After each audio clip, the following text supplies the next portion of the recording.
Hi everyone, it's lovely to see you. I'm Lorna and today we are going to read a story. Today we are reading Stanley's Stick by John Hegley and illustrated by Neil Layton.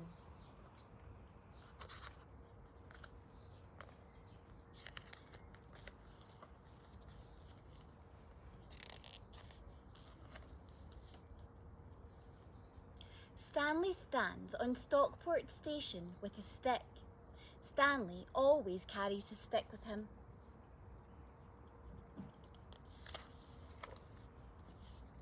Stanley's stick was once part of something tall and grand, and it will never return. But it can still be a stick, as best as it can. Stanley has a lot of stick activity, like pretending the stick is a whistle or a banana that is quite straight. You don't have to be great to be great. Like pretending the stick is a match to catch the world aflame.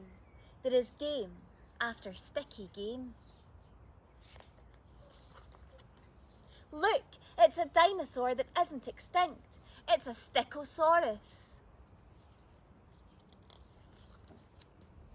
Stanley has tried out some names for his stick, like Starry and Moon, but those names were all the wrong shape.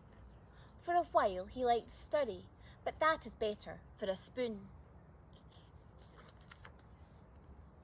Stanley's stick is good for writing in the sand in languages only Stanley can understand.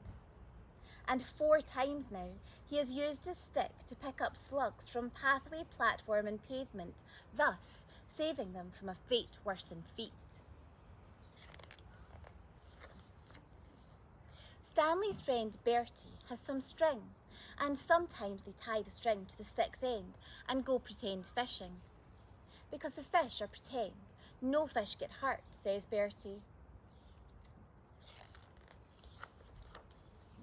So here is Stanley, standing on the station, taking his stick for a short stay at the side of the sea with his mum and dad. The train pulls in. Down at the sea, Stanley goes down to the side of the tide. His folks take stock of Stanley, standing in the sand, stick in hand. What is he doing?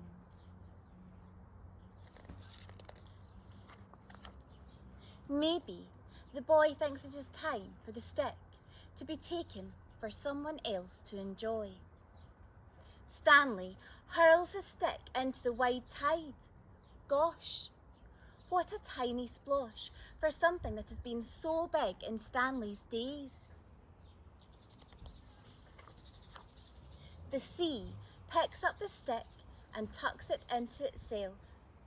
Stanley is stickless. The next morning, back at their spot on the beach, the tide is out. Stanley treads towards the spreading sea. Boats ride sea back out on the distance. Stanley decides to look for interesting sticks, for other sticks which have been carried twiggy back upon the turning tide.